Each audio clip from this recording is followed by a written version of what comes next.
क्या आप भी कढ़ी बना के दोबारा से कढ़ी को तड़का लगाते हैं? ऐसा नहीं करना चाहिए, क्योंकि कढ़ी अगर आपको परफेक्ट देसी तरीके से बनानी है तो इस रेसिपी को फॉलो करिएगा। अक्सर हम कढ़ी बनाते वक्त जो गलतियां कर जाते हैं, आज मैं आपके साथ वो गलतियां शेयर करूंगी जो कि आप दोबारा से नहीं करेंगी। तो चलिए इस रेसिपी को शुरू करते हैं। अस्सलामुअलैकुम, मैं हूँ सुमैया और आपको वेलकम करती हूँ नेमतें बेशुमार चैनल में। कढ़ी को बनाने के लिए सबसे पहले यहाँ पे दही लेना है। दही मैंने आधा किलो लिया है। इसमें हमने ऐड करना होता है बेसन। बेसन मैं लूँगी तकरीबन 4 टेबलस्पून। ये वाला बड़ा टेबलस्पून है मेरे पास। तो जो आपके पास आम होता है, जो हम घर पे इस्तेमाल करते हैं चावल वगैरह खाने के लिए, वो 4 चम्मच आपने लेने होंगे। वो ऐड करके हमने इसे थोड़ा सा फेंट लेना है और इसमें पानी ऐड करना है। पानी कितना ऐड करना है? हमने इसमें 2 कप भर के पानी के डाल देने हैं, क्योंकि आधा किलो दही था और आधा ही किलो इसमें डालेंगे पानी। तो ये देखिए, अभी हमने इसे इतनी अच्छी तरह से विक्स की मदद से फेंट लेना है कि इसमें जो गुठली है बिल्कुल ना रहे। अभी इसे हम साइड पे कर देंगे और हम फ्लेम ऑन करके यहाँ पे रख देंगे कोई भी कढ़ाई या पतीली। इसमें हम लेंगे डालडा का कुकिंग ऑयल। आपको भी रेकमेंड करूँगी कि यही यूज़ करिएगा, क्योंकि इससे बनते हैं बहुत ही मज़ेदार खाने। यहाँ पे हाफ कप के बराबर मैंने ले लिया है कुकिंग ऑयल।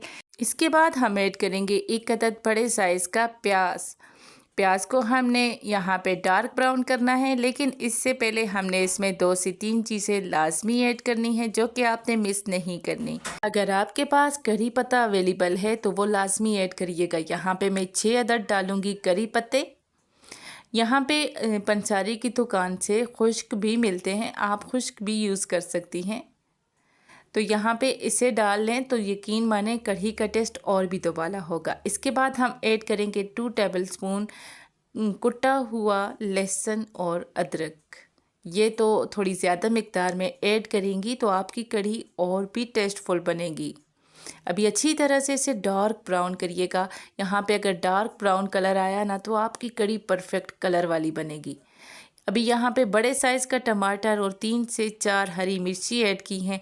अगर तो दही खट्टी है तो टमाटर का कम इस्तेमाल करिएगा, और अगर दही मीठी वाली है तो आप इसमें टमाटर ज़्यादा ऐड करिएगा। अभी स्पाइसेस में सबसे पहले 1 चम्मच ज़ीरा, 1 चम्मच धनिया, 1 चम्मच लाल मिर्च और इसमें हाफ़ चम्मच हल्दी पाउडर, इसमें 1 चम्मच भर के मैंने नमक का ऐड किया है और हाफ़ चम्मच कसूरी मेथी का ऐड किया है। कसूरी मेथी से इसका टेस्ट और भी दोबाला हो जाता है। इसके बाद जो बेसन, दही और पानी ऐड करके हमने अच्छी तरह से मिक्स किया था ना, वो ऐड करना है। लेकिन कैसे ऐड करना है और क्या स्टेप हैं जो आपने फॉलो करने हैं और आपकी सबसे बड़ी गलती हल हो जाएगी, तो वो ये है कि जब आप दही या लस्सी जो भी आप बना रही हैं, जिसके साथ कोई लस्सी वाली कढ़ी बनाता है, कोई दही वाली, तो जब आप ऐड करती हैं ना तो चम्मच नहीं चलाती। यहाँ पे सबसे पहली मिस्टेक ये है कि आपने चम्मच चलाते रहना है। यहाँ पे चम्मच को आपने नहीं रोकना। अगर तो आप यहाँ पे चम्मच को रोक देती हैं तो कढ़ी ऐसे फट जाती है, जिस तरह के दूध ख़राब होता है तो फट जाता है। इस तरह से अक्सर कढ़ी हो जाती है। जब ये आप चम्मच हिलाते रहेंगी जब तक कि कढ़ी अच्छी तरह से बॉयल नहीं होती। जब कढ़ी को बॉयल आ जाएगा तब भी आपने आँच को बिल्कुल भी तेज़ नहीं रखना। आँच इस स्टेज पे भी दरमियानी होनी चाहिए। अगर यहाँ पे आँच ज़्यादा तेज़ हुई तब भी कढ़ी फट जाएगी, अच्छी तरह से नहीं बनेगी और इसकी तरी भी नहीं आएगी। यहाँ पे आप स्क्रीन में देख सकते हैं कि अब आहिस्ता से इसे बॉयल आना शुरू हो गया है। तो ये देखिए, अच्छी तरह से जब कढ़ी इस स्टेज पे आ जाए तो आपने ना यहाँ पे आंच को फ़ौरन से बहुत स्लो कर लेना है। यहाँ पे आंच तेज़ नहीं होनी चाहिए और कढ़ी इसी तरह से उबलनी नहीं चाहिए, क्योंकि जब स्लो आंच पे ये पकेगी तकरीबन 20 से 25 मिनट के लिए आपने इसे स्लो आंच पे पकाना होगा। अब यहाँ पे आपको ये टेंशन भी नहीं होगी कि कढ़ी गिरेगी। ये देखिए, बिल्कुल स्लो आंच पे ये पक रही है। तो हमने इसे अभी छोड़ देना है 20 से 25 मिनट के लिए। अब यहाँ पे आप पे ये डिपेंड करेगा कि आपको ज़्यादा थिक वाली, मतलब कि ज़्यादा गाढ़ी कढ़ी पसंद है या पतली वाली। यहाँ पे आप उस हिसाब से कढ़ी को रख सकते हैं। तो यहाँ पे मुझे ना तो बहुत पतली कढ़ी चाहिए थी, ना ही बहुत ज़्यादा थिक, दरमियाने सी है। और यकीन माने ये अच्छी तरह से पक भी चुकी थी और खुशबू तो पूरे घर में महक उठी थी। इतनी मज़ेदार ये पकी थी।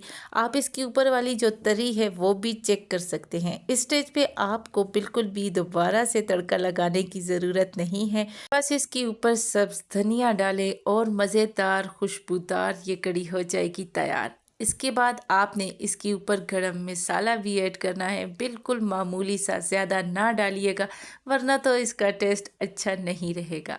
तो यहाँ पे मैं इसे डिश आउट करूँगी। अभी ये परफेक्ट करी हो चुकी है तैयार। तो अगर यहाँ पे ज़रा बराबर थोड़ी भी आपको ये रेसिपी अच्छी लगी हो तो मेरे चैनल नेमतें बेशुमार को सब्सक्राइब भी कर लें और इस रेसिपी को लाइक शेयर भी कर दें। आपकी तरफ से प्यार होता है, मोहब्बत होती है और सबसे बढ़कर मेरी हौसला अफजाई भी होती है। तो ये देखिए माशाल्लाह से इसकी फाइनल लुक और माशाल्लाह इसका टेस्ट और भी ज़्यादा टेस्टी था।